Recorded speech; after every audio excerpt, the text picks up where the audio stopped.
తాగుతా. భాయ్ నీ చెప్పేది అబద్ధం కాదు భాయ్. అమ్మ చచ్చిపోయింది. ఇంటి నిండా బంధువులు, అంతా ఖర్చే. అందుకే ఇవ్వలేకపోయాను భయ్యా. అవును అబ్దుల్ భయ్యా, పాపం సుబ్బారావు పిల్లలు కలవాడు, చాలా కష్టాల్లో ఉన్నాడు. ఈ మాట ముందు చెప్పి ఏడవలేకపోయావు. బేవకూఫ్గా బచ్చా. జా ఖైరో. అమ్మా దినం ఎప్పుడు చేస్తున్నావు? వచ్చే శుక్రవారం. లో అమ్మా దినం బాగా చెయ్యి. అలాగే భయ్యా. మాకి ఇంటికి వస్తాం. అమ్మా ప్రసాదం మాకి కొంచెం పెట్టు. దీనికి వడ్డీ అక్కర్లేదు, అస్సలు ఇస్తే బస్. జా. నమస్కారం భయ్యా, నమస్కారం.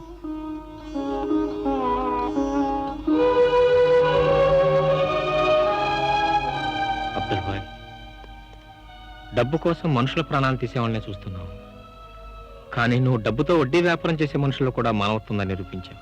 అభినందిస్తున్నావు. సూపర్వైజర్ బాబు గారు, మా అబ్దుల్ భయ్యా మంచి వాళ్ళకి మంచివాడు, చెడ్డ వాళ్ళకి చెడ్డవాడు. అప్పు తీసుకొని నిజంగా ఇవ్వలేకపోతే వదిలేస్తాడు.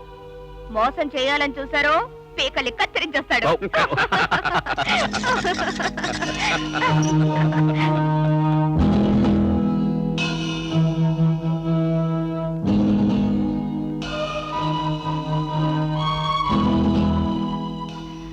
సూపర్వైజర్ బాబు గారు, నేను ఇంటికి వెళ్ళాలి. రేషన్ కొట్టుకెళ్ళి రేషన్ కొనుక్కోవాలి. నన్ను వదిలిపెట్టండి బాబు, నేను వెళ్ళి మళ్ళీ వస్తాను. అలాగే అబ్దుల్ భాయ్, ఆ ముసలతను ఎవరు? తులసికి అతని సంబంధం ఏంటి? అతను చూడగానే గజగజలాడిపోతే ఎందుకు అలా పరిగెత్తింది? కారణం ఏంటి? ఆడపిల్ల కదా భాయ్, అందుకే ఏదో భయం. ఎవరి బ్రతుకులు వాళ్ళవి, ఎవరి భయాలు వాళ్ళవి. అబ్బబ్బబ్బా, ఏమిందిరా, ఎందుకు ఏడుస్తున్నావు? ఏమిటయ్యా, పాలు తీసాలా? పాలైపోయా? లేదమ్మా, డాకలేచి ఏడుస్తా ఉంటే పాలు పట్టబోయా. అవి చేదవని చేయి జారి సీసాగా అత్త పగిలిపోయింది. ముందాడు పడవ చూడు. కాస్త జాగ్రత్తగా ఉండొచ్చు కదయ్యా. సీసా 3 రూపాయలు, పాలేమో 1 రూపాయి. అమ్మమ్మమ్మమ్మా, ఊరుకోనన్నా, ఊరుకోరా. ఊరుకోమా, ఊరుకో ఊరుకో ఊరుకో. నా బాబు ఊరుకోనన్నా, ఏడవకనన్నా, ఊరుకోరా.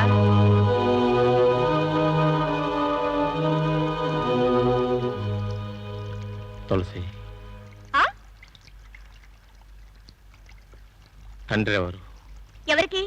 నాకా? ఆ బిడ్డకి. ఆ మాట అడగడానికి నా తండ్రికే ధైర్యం లేకపోయింది. కన్న తండ్రి కాబట్టి ఆ మాట అడగడానికి ధైర్యం లేకపోయింది. అవును బాబు, బిడ్డ చేసిన పాపాన్ని ఏ తండ్రి మాత్రం ధైర్యం చేసి బయట పెట్టుకోగలడు? నా ప్రశ్న సమాధానం రాలేదు. ఇంత దగ్గరగా ఈ ప్రశ్న అడిగిన మొట్టమొదటి మనిషి మీరే బాబు. అయితే చెప్పు. ఏం చెప్పంటారు బాబు? ఆ రామాయణంలో సీతాదేవికి రాముడున్నాడు. ఆయనే రావణాసురుణ్ణి చంపి సీతాదేవిని రక్షించుకున్నాడు. కానీ నా రామాయణంలో ఈ తులసికి రాముడు లేడు. 3 రావణాసురులు మాత్రం ఉన్నారు. ఎవరా 3? కోడు, గుడ్డ, కొంప. ఆ 3 రావణాసురులు కన్నబిడ్డే ఆ బిడ్డ. రోజు నా కోసం కాళ్ళేడ్చుకుంటూ వస్తాడే, అతనే మా నాన్న. ఫ్యాక్టరీలో పనిచేసేవాడు. ఒకరోజు ఫ్యాడ్ మిషన్లో పడి కాళ్ళు పోయాయి, ఉద్యోగం పోయింది. ఇరుగు పొరుగు వాళ్ళు చేసినంత కాలం మాకు సాయం చేశారు. కానీ ఎన్నాళ్ళు? చివరికి మేమే మురికిపేటకు చేరుకున్నాం.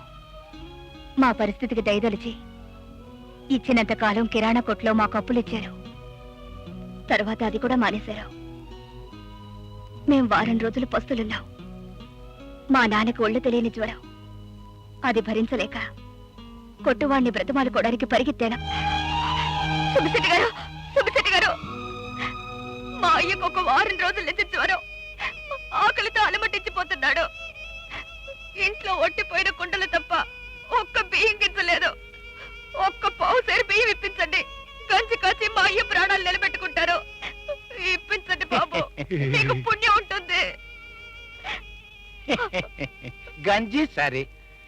యా అల్లా, కట్టుకోవడానికి ఒంటి మీద మంచి గుడ్డ కూడా లేదు. ఉంటున్న పాకి 3 నెలలు ఎద్దు పాకి ఇంకా ఎంతకాలం వదిలేయాలో. ఇదిగో చిలకల జాక్సను తిండి లేక అదేడుస్తుంటే మధ్యలో నీ గుడిసెల అద్దెకోలేవుతాయా? పళ్ళు రాల కొడతాను. యా అల్లా. ఇదిగో మూత కళ్ళ మస్తాను, ఇప్పుడు దానికి కావలసింది నీ కొట్లో గుడ్డలు కాదు, నా కొట్లో తిండి గింజలు. చూడు తులసమ్మా, లోపల గొడవంలో మంచి బియ్యం ఉన్నాయి, నీకెన్ని కావాలంటే అన్ని పట్టుకెళ్ళు. లోపలికి వెళ్ళమ్మా, వెళ్ళు వెళ్ళు. చీలక చక్కగా బోన్లు చిక్కింది, పదండి ఓ పట్టు పడదాం.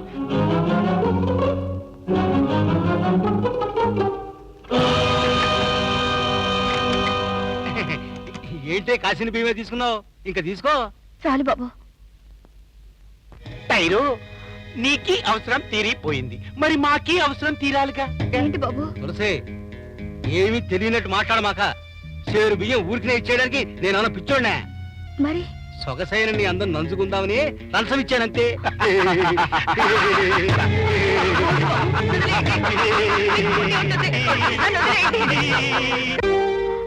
ఆకలి వేసి కేకలేస్తే వాళ్ళ ముగ్గురు నా మీద పడి వాళ్ళ ఆకలి వాళ్ళు తీర్చుకున్నారు. నా కంచి నీళ్ళు, నా పూరి గుడిసె, నా చెరుగు పాతలు మాత్రం నాకు మిగిలే. ఏ బాబు, చాలా విచిత్రంగా ఉంది కదా ఈ తులసి రామాయణం. రాముడు లేని రామాయణం, ఒంటి తల రావణాసురులు ఉన్న రామాయణం, సీతగా బ్రతకాలనుకున్న ఈ తులసిని కంచాయి మొక్కను చేసిన రామాయణం.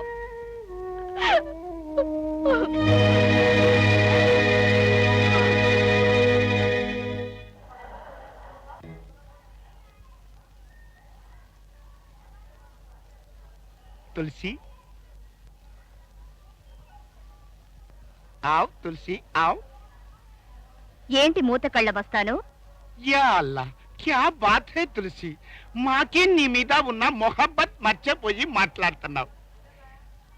ఏ దేఖో షర్ట్, హమారా బచ్చా కే లియే, సమझा नहीं, मन की బిడ్డ కోసం.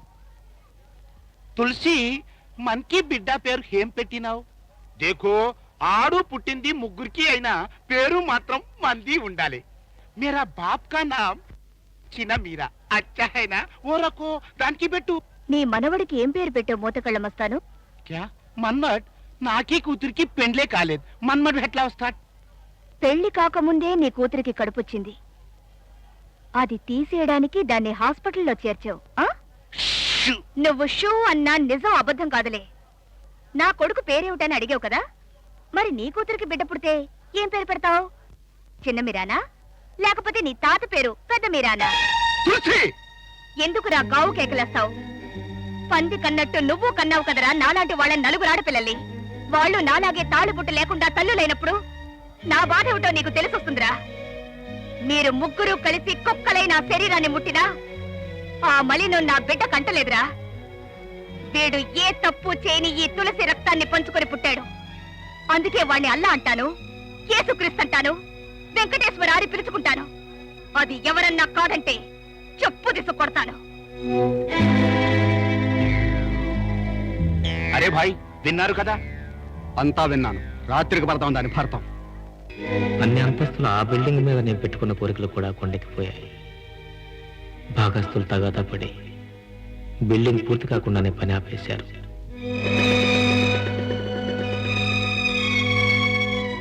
భారత్, ఉద్యోగాల కోసం ప్రయత్నం చేసి చేసి అలసిపోయాను. ఇక నా వల్ల కాదురా. నువ్వు అనుగ్రహిస్తే నాకు సత్యానికి కూడా ఉద్యోగాలు వస్తాయి. ఉన్న ఉద్యోగమే పోయి నేను బాధపడుతుంటే మీకు నేను ఏ విధంగా సహాయపడగలను చెప్పు. అది కాదురా, నీ పాటంటే పడి చచ్చిపోయే అమ్మాయి ఒకటి ఆ ఇంట్లో ఉంది. నువ్వు హాల్లో వచ్చి అలా నిలబడితే చాలు, మనందరికీ ఉద్యోగాలు వస్తాయి. ప్లీజ్.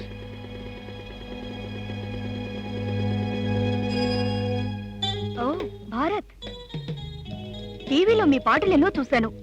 ఆ ఒక్కొక్కటి 10 పెక్కుల కిక్కుతో సమానం.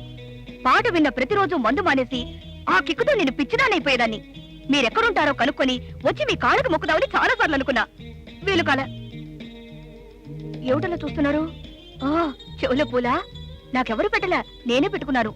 నా గెటప్ కి వాటికి మ్యాచ్ కాలేదా? ఏం చేయను, నేను కాశీ విశ్వనాథుని భక్తురాల్ని. మా అమ్మ నన్ను కన్నది కాశీలో, గంగనీడి పోసి పెంచింది. ఇప్పుడు మా డాడీ నన్ను విస్కిరీలతో పెంచుతున్నాడు. ఆ భారత్, మీ పాటల్లో కవిత్వం ఉంటుంది, గొప్ప పాండిత్యం కనపడుతుంది. మీరు కవులా? కాదులే, మా వాడు పండిత పుత్రుడు. వాళ్ళ నాన్నగారు తెలుగు మాస్టర్ గా చేసి రిటైర్ అయ్యారు. మల్లిక్ గారు, మరి మా విషయం చెప్పలేదు. యు డోంట్ వరీ గోపాల్, మీ ముగ్గురికి ఉద్యోగాలు గ్యారంటీ. ఈ ఊళ్ళో కల గొప్ప కోటీశ్వరుడు కోటీశ్వరరావు గారు మా డాడీ. నేనెంత చెప్తే అంతా. అఫ్ కోర్స్, ఎవరు ఎన్ని చెప్పినా వినడమే గాని చివరికి నేననుకున్నదే చేస్తాను. అదే ఈ కోటేశ్వరరావు స్పెషాలిటీ. డాడ్, నేను చెప్పేనే, భారత్ అండ్ కంపెనీ వీళ్లే పాపం నిరుద్యోగులు, బయట బ్రతకలేక తమ బ్రతుకుల్ని తాకట్టు పెట్టుకుందామని మీ దగ్గరకు వచ్చారు. బేబీ, తెలివి తక్కువగా మాట్లాడకు. ఇక్కడ ఎవరి బ్రతుకుల్ని ఎవరు తాకట్టు పెట్టుకోరు. డియర్ ఫ్రెండ్స్, నేను మీకు ఉద్యోగం ఇవ్వను, పార్ట్నర్షిప్ ఇస్తాను. లాభాలు సంపాదించే ప్రతి పని వ్యాపారమే అయితే నేను చేసేది వ్యాపారమే. తిమ్మిని బమ్మని చెయ్యడం, అవసరమైతే తలకాయలు తీసేయడం, లేని వాళ్లకు వాటిని తగిలించడం, ఇవన్నీ కొంచెం కష్టమైన పనులు, తలకాయ ఉన్న వాళ్ళు చేసే పనులు. మీకు ఇష్టమైతే ఈ ఎంటీ స్టాంప్స్ మీద సంతకాలు చేయండి. మీరు సంపాదించే ప్రతి రూపాయిలోనూ పావలా మీ వాటాగా ఇచ్చేస్తాను. అదే మన అగ్రిమెంట్. ఎక్స్క్యూజ్ మీ, ఇది తాకట్టో అగ్రిమెంటో మాకు తెలియదు. మిమ్మల్ని నమ్ముకున్న వాళ్ళంతా బాగుపడ్డారు, మాకు కావాల్సింది అంతే. గోపాల్, భారత్, నువ్వు కూడా పెడితే బాగుపడతావు. Shut up. 17 సంవత్సరాలు కష్టపడి నేను ఎంఏ డిగ్రీ సంపాదించింది నీతిగా నిజాయితీగా బ్రతకడం కోసం, నా చదువుని తెలివితేటల్ని అమ్ముకుని ఒక మంచి ఉద్యోగం సంపాదించడం కోసం. అంతేగాని ఇలాంటి అడ్డదడ్డమైన పనులు చేస్తూ అడ్డదడ్డంగా బ్రతుకుతూ ఇటు ప్రజలకి అటు ప్రభుత్వానికి తలనొప్పిగా తయారే నీలాంటి చీడపురుగుల సంఘంలో చేరడానికి కాదు. Good boy. వస్తున్నాడు, నా భారం అంతా దింతాడు అన్నావు. ఎక్కడయ్యా నీ భారత్తు? ఎక్కడే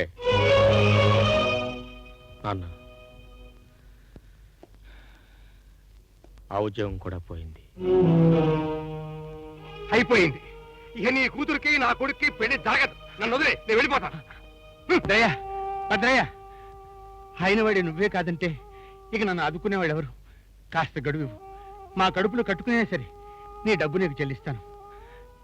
ఈ సంబంధం కనుక తప్పిపోతే దాని బ్రతుకు బండలైపోతుంది. భద్రయ్య, నన్ను కనికరించు, నీ కాళ్ళు పడు. నాన్న, ఎందుకు అనవసరంగా అతని కాళ్ళ వెళ్ళపడతారు?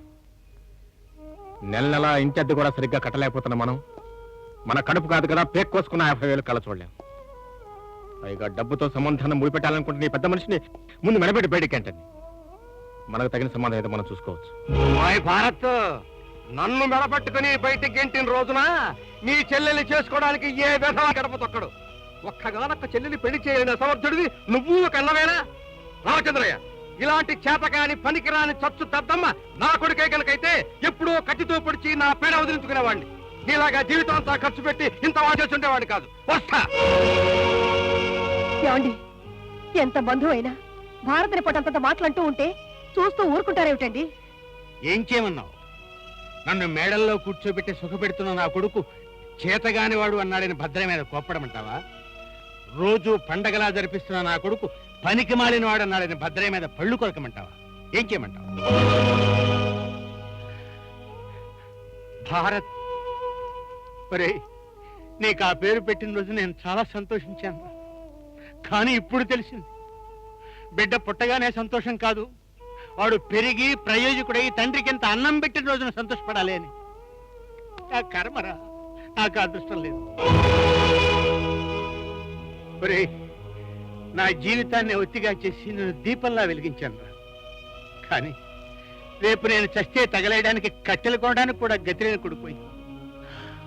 అవును రోయ్, నిజంగా నేను చస్తే ఏం చేస్తావరా? చందాలు వేసుకుని తగలేస్తావా? వద్దురా, అంత నీచానికి మాత్రం దిగదారొద్దు. అసెందుకురా? ఇదిగో ఇదిగో ఇక్కడ ఉన్నాయి. ఇక్కడ ఉన్నాయి. ఇక్కడ ఉన్నాయి. నా కష్టార్జితతో నీకోసం కొన్ని ఉద్గంధాలు ఇవి. రే ఇవన్నీ ఒక చోట చేర్చి మంట పెట్టి ఆ మంటల్లో నన్ను తగలేసిరా, నేను సరాసరి స్వర్గానికి వెళ్ళిపోతాను. రే అన్నట్టు నీ దగ్గర డిగ్రీ పేపర్ ఉండాలి కదా, నేను చచ్చిపోయిన తర్వాత అది కూడా నీ దగ్గర ఉండకూడదురా. దాన్ని కూడా ముక్కలు ముక్కలుగా చించేసి నా చితి మీద పోల్లాగా చల్లేయి. అదే నువ్వు నాకు చేసే కడసారి సేవ. బాబు, దాంతో ఈ తండ్రి రుణం నీకు పూర్తిగా తీరిపోతుందిరా, పూర్తిగా తీరిపోతుందిరా.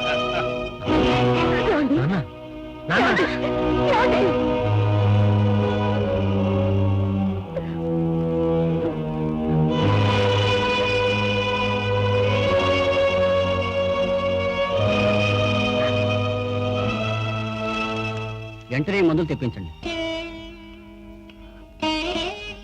బాబు భారత్, పర్వాలేదమ్మా, నాన్నగారిని జాగ్రత్త చూసుకో, నేను వెళ్ళి మందులు తీసుకొస్తా.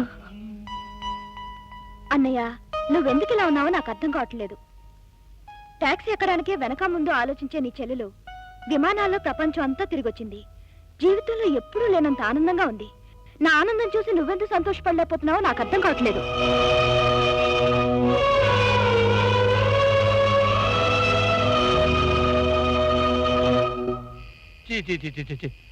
గుడికి వచ్చినా కూలీలు బాధ తప్పదు కదా. ఏమయ్యా, జీతాలు ఇస్తా ఉన్నాం కదా అని మీరు ఇప్పుడు వచ్చి నా గొంతు మీద కూర్చుంటే ఇప్పటికిప్పుడు నేను ఎక్కడికి ఇస్తాను? సేటు గారు ఊరికెళ్ళారయ్యా, వారం రోజులు వస్తారు, అప్పుడు రండి ఇస్తాను. బాబుగారు చాలా అవసరమే వచ్చారు మేస్త్రి బాబు. మీరు ఇలా కసురుకుంటే ఎలా? పోనీ మీ దగ్గర ఉంటే ఇవ్వండి, సేటు గారు రాగానే తీసుకోండి. నా దగ్గర నీ తాతగాడు తెచ్చిపెట్ట ముల్లే లేదు ఇవ్వడానికి తీసుకోవడానికి. తర్వాత రండి. సమయానికి అబ్దుల్ భాయ్ కూడా లేడు. ఇప్పుడు ఏం చేయడం? బాబు, మీరు ఇక్కడే ఉండండి, నేను ఇప్పుడే వస్తాను. తులసి, ఎక్కడికి? వచ్చి చెప్తాను. అంతవరకు అక్కడి నుంచి కదలకూడదు. కదిలేరా నా మీద ఒట్టు. తులసి, తులసి. ఓలమ్మ ఓలమ్మ తులసి, నా మీద నీకెంత దయ కలిగింది. నా హృదయం చూడు తక్కెళ్ళలో కొట్టుకుంటుంది. ఆగు, నేను అడిగింది ఇచ్చిన తర్వాతనే నువ్వు కోరుకునేది నేను ఇస్తాను. దానికే డబ్బేగా. ఇందా 20 రూపాయలు. 20 రూపాయలు. నాకు 2000 కావాలి. ఓమ్మో, 2000? అవును, అప్పుడు మీరు ముగ్గురు కలిసి నాకు వెల కట్టారు. ఇప్పుడు నాకు నేనే వెల నిర్ణయించుకున్నాను. కొంచెం వెల జాస్తి తులసి. ఇవ్వలేకపోతే మూతకళ్ళ మస్తాన్ దగ్గరికి వెళ్తాను. వద్దులే, నేనే ఇస్తాను.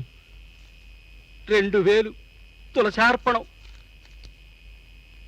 ఇందా. తులసి, నా తండ్రి మందుల కోసం నువ్వు త్యాగం చేయాలని చూస్తే ఆ త్యాగం నుంచి పుట్టే పాపాన్ని నేను భరించలేను. నువ్వు మా అన్నాన్ని నమ్ముకున్న నా తండ్రిని బ్రతికించాల్సిన అవసరం లేదు. ఇంకెక్కడ మానం బాబు, వీళ్ళ చేతుల్లో ఎప్పుడో అవమానం అయిపోయింది. సాటి కోలిదాన్ని మీకు సహాయపడగలిగితే నా బ్రతుకి కావాల్సిందే ఉంది. సాటి కూలివాడిగానే నేను అడుగుతున్నాను. ఇంకెప్పుడు ఇలాంటి పాపిస్ పని చేయని నా చేతిలో చేయవేసి ప్రమాణం చేయి. సుబ్బిశెట్టి, నీలాంటి కామాంతులు ఈ దేశంలో ఉన్నంతకాలం ఆడదానికి గతి ఏంటి? మరి ఎప్పుడైనా తులసి కోసం నువ్వు ఎలాంటి ప్రయత్నం చేసినట్టు తెలిసినా నీ ప్రాణం తీస్తాను. ఏం తీస్తాను? ప్రాణం తీస్తారు. Get out! బాబు, మరి మీ నాన్నగారికి మందులు? బాబు, ఇవిగా నీ మందులు, నీ బిల్లు 530 రూపాయలు. సారీ సార్, నా దగ్గర 30 రూపాయలు మాత్రమే ఉన్నాయి. ఏంటి జోక్ చేస్తున్నావా? నా టైం అంతా తిన్నావు కదయ్యా. కోప్పడకండి సార్, మా నాన్నగారికి చాలా సీరియస్ గా ఉంది. చావు బ్రతుకులో ఉన్నారు. ఒకప్పుడు మా నాన్న కూడా చావు బతుకులో పడ్డాడు. అయితే నన్ను చేయమంటావు? ఈ మందులు వెంటనే తీసుకెళ్ళిపోతే మా నాన్నగారు బతుకుని డాక్టర్ గారు చెప్పారు. ఇదిగోండి నా ఎంఏ ఫస్ట్ క్లాస్ పట్టా. దీన్ని మీ దగ్గర పెట్టుకుని మందులు ఇవ్వండి. రేపు మీ డబ్బు దీన్ని తీసుకెళ్తాను ప్లీజ్. పట్టా? ఉద్యోగం ఉంటేనే పట్టాకి విలువ, లేకపోతే తాటి మట్టే నాలుగు తీసుకోవాలి. అయినా ఈ రోజుల్లో దొంగ పట్టాకి మంచి పట్టాకి తేడా తెలియడం లేదు. డబ్బులుంటేనే మందులు, లేకపోతే వెళ్ళవు. హలో, ఇది మందుల షాపే. ఏమిటి, మెక్డోల్ విస్కీ కావాలా? ఇది ఆ మందుల షాప్ కాదండి, ఇది ఈ మందుల షాపు. ఏమిటి, నేనేసుకున్నానా? నువ్వే ఫుల్గా వేసుకుని మాట్లాడుతున్నావు. నువ్వు ఫోన్ పెట్టేస్తావు, నేను పెట్టానా? ఎక్కడా? నేనే పెట్టేస్తున్నా. దొంగ దొంగ.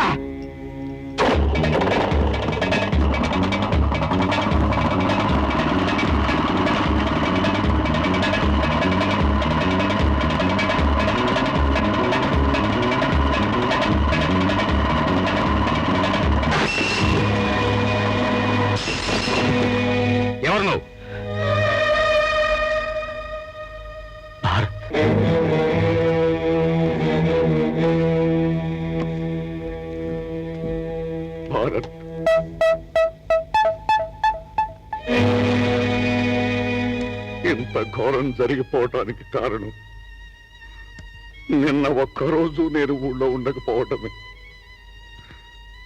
నేనే గనక ఊళ్ళో ఉంటే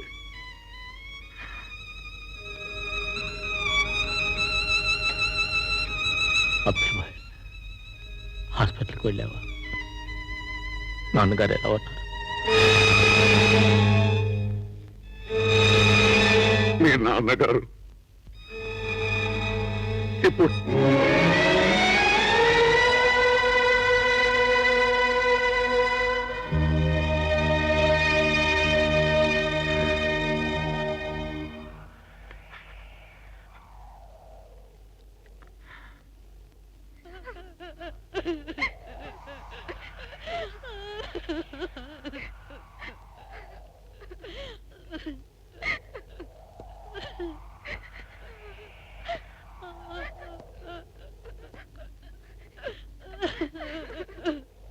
అమ్మా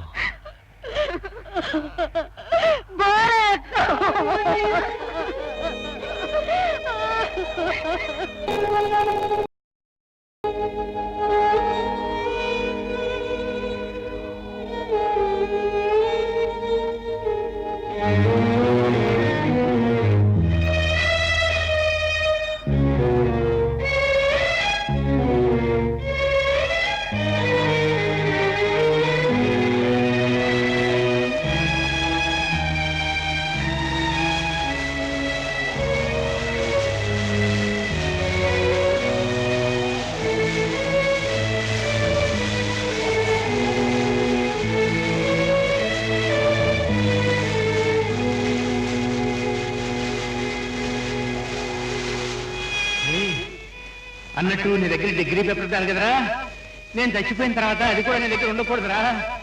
దాన్ని కూడా ముక్కలు ముక్కలుగా చించి నా చితి మీద తోల్లాగా చల్లేసి, అదే నువ్వు నాకు చేసే కడసారి సేవ.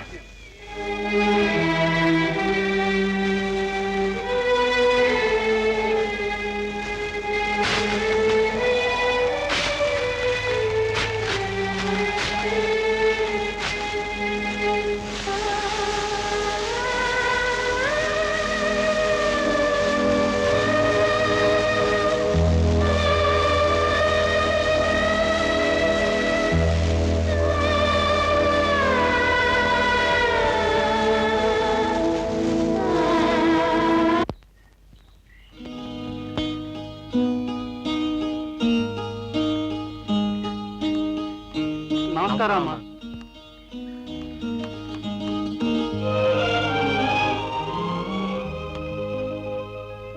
ఏమండి, ఆశ వచ్చిందండి. ఆశా, మోహన్ గారు వాళ్ళ అమ్మగారు మన ఇంటికి ఎందుకు వచ్చారో రావలసిన అవసరం కల్పించిన నీకు ఈ పాటికి అర్థమయ్యే ఉంటుంది. ఆశ, ఎంతో మంది అందమైన ఆడపిల్లల్ని ఎడం కంటితో కూడా చూడని నా కొడుక్కి ఇప్పుడు నువ్వంటే ప్రాణం. ఇక నా సంగతి చూడచక్క నీలాంటి అందమైన అమ్మాయి కోడలుగా వస్తుందంటే వద్దని అత్తగారు ఉంటుందా? లుక్ మై డియర్ సెక్రటరీ, మీ అన్నయ్య గారితో అన్ని మాట్లాడాను. నీ అభిప్రాయం కూడా చెబితే.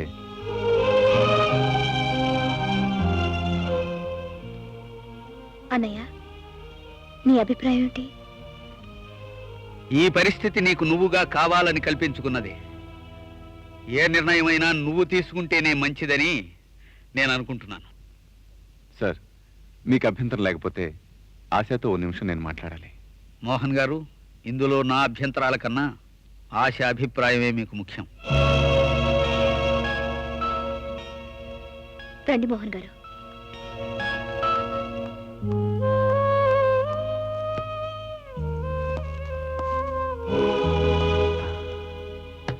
ఆశ, పెళ్ళనేది జీవితంలో ప్రతి మనిషి అతి జాగ్రత్తగా తీసుకోవాల్సిన నిర్ణయం. ఈ క్షణంలో మనసు డబ్బు కమ్ముడిపోయి తప్పుదారిలో నడవకూడదు. నేను నీ బాధను తటపడాయించి నిజం చెప్పడానికి సంకోచించకు. నీ నిర్ణయం అటైనా నేను బాధపడను. నీ ఉద్యోగం ఎప్పటికీ నీదే.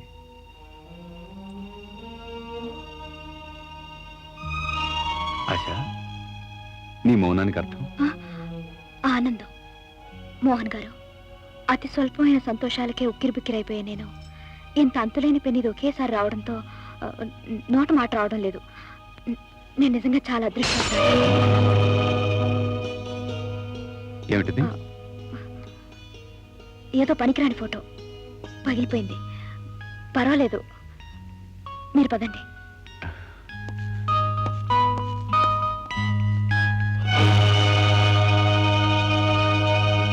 వస్తానమ్మా. అలాగేనండి.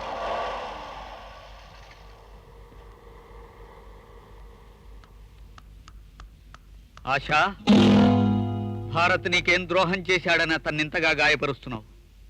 నీ మనస్సులో నీకు నువ్వుగా ప్రతిష్ఠించుకున్న అతని బొమ్మ ఈనాడు పగిలిపోవడానికి కారణం అతని పేదరికమేగా?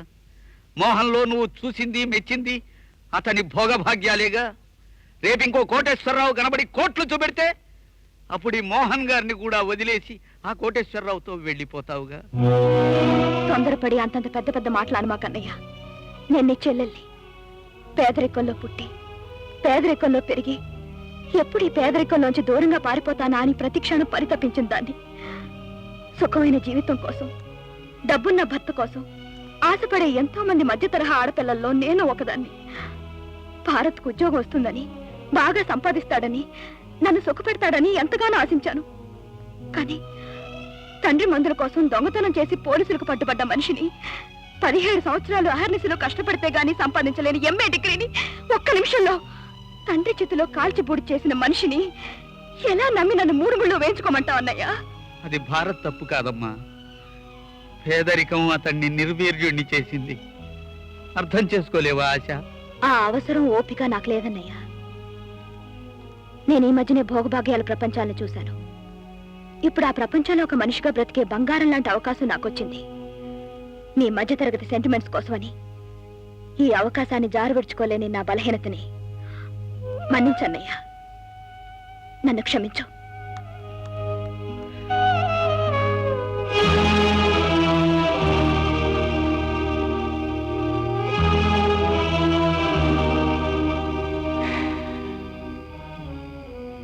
ఏదో ఒకనాడు ఇది ఇలాగే జరుగుతుందని నాకు ఎప్పుడు తెలుసు వెంకట్.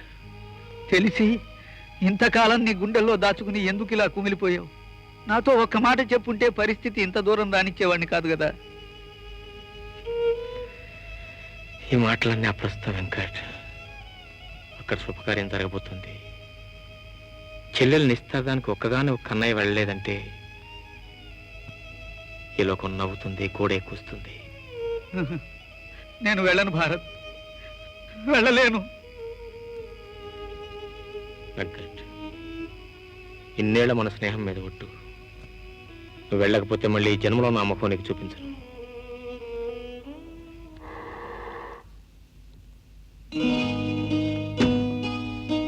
రామ్మా, రండి. అంతా అయిపోయింది. నువ్వు ఉంగరం తొడగడం ఒకటే మిగిలింది. ఇదిగో, ఇది ఆశా వెలికి పెట్టు.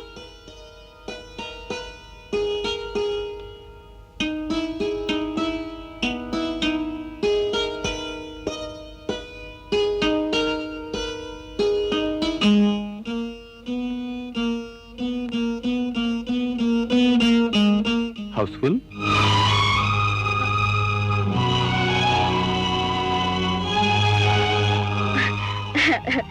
ఇది మామూలు ఉంగరమే, ఇప్పుడే తీసేస్తాను.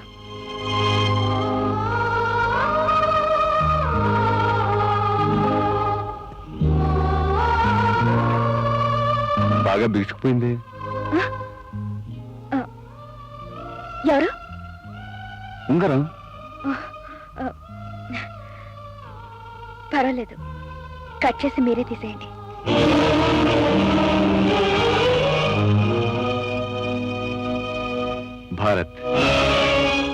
భారతదేశం కదా, ఎవరైనా పెట్టుకోవచ్చు. ఉండని ఉంగరం తోడటమేగా. ఏ చేయి అయితేనే కుడి చేయటివు.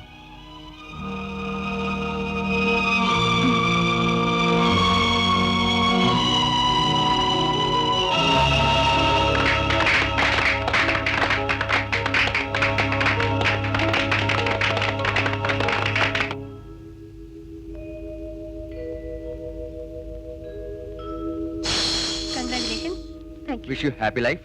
Thank you. Good luck. Thank you. Oh I'm sorry. Thank you. మన మ్యారేజ్ రిసెప్షన్ కి ఎవరు ప్రోగ్రామ్ ఈ రోజు మా దూరదర్శన్ గానలహరి ప్రసార కార్యక్రమంలో ముందుగా ఒక భావగీతం గాయకుడు మిస్టర్ భారత్.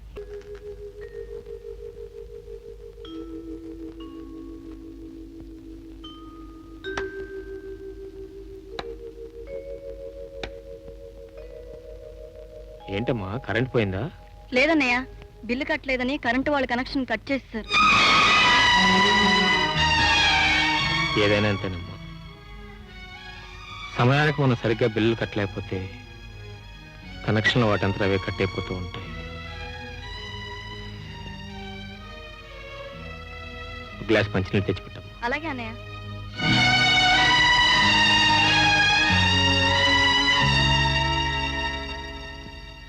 అన్నయ్య, భద్రయ్య వాళ్ళ కొడుకు వేరే సంబంధాలు చూస్తున్నాడు. నా ఫ్రెండ్స్ నేను చూడటానికని ఇవాళ్లే వచ్చేళ్ళారట.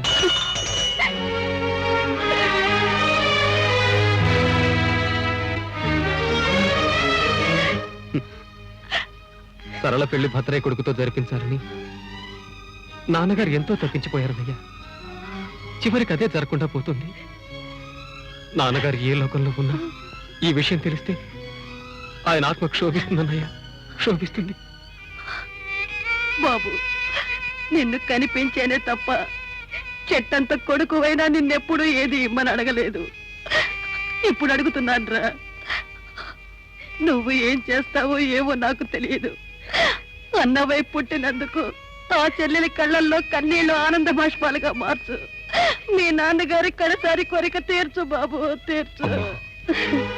అన్నయ్య, తప్పుడు సొమ్మును చేత్తో తాకినందుకు రవిని తిట్టి కొట్టి ఇంట్లో నుంచే వెళ్ళగొట్టావు. కానీ ఇప్పుడు నేను చెప్తున్నాను, నువ్వు నన్ను కత్తి తీసి నరికినా సరే నేను ఆగను. డబ్బుల్లో మునిగి తేలుతున్న ఏ ధనవంతుడైనా పొడిచి కావలసిన డబ్బు దొంగతనం చేసి తీసుకొస్తాను. సరళ పెళ్లి నేను అంతే. ఆగు తమ్ముడు. తమ్ముడు, నువ్వు అన్నంత పని చేయాల్సి వస్తే ఇంటికి పెద్దవాడిని నేను ఇంకా బ్రతికే ఉన్నాను. నేను చచ్చిన తర్వాత ఆ బాధ్యత నీకు వస్తుంది. కష్టమో నష్టమో అందరూ మెచ్చిన దాన్ని నడవాలనుకున్నాను. అందుకే కన్న తండ్రిని పోగొట్టుకున్నాను, ప్రేమించిన ప్రియురాల్ని పోగొట్టుకున్నాను.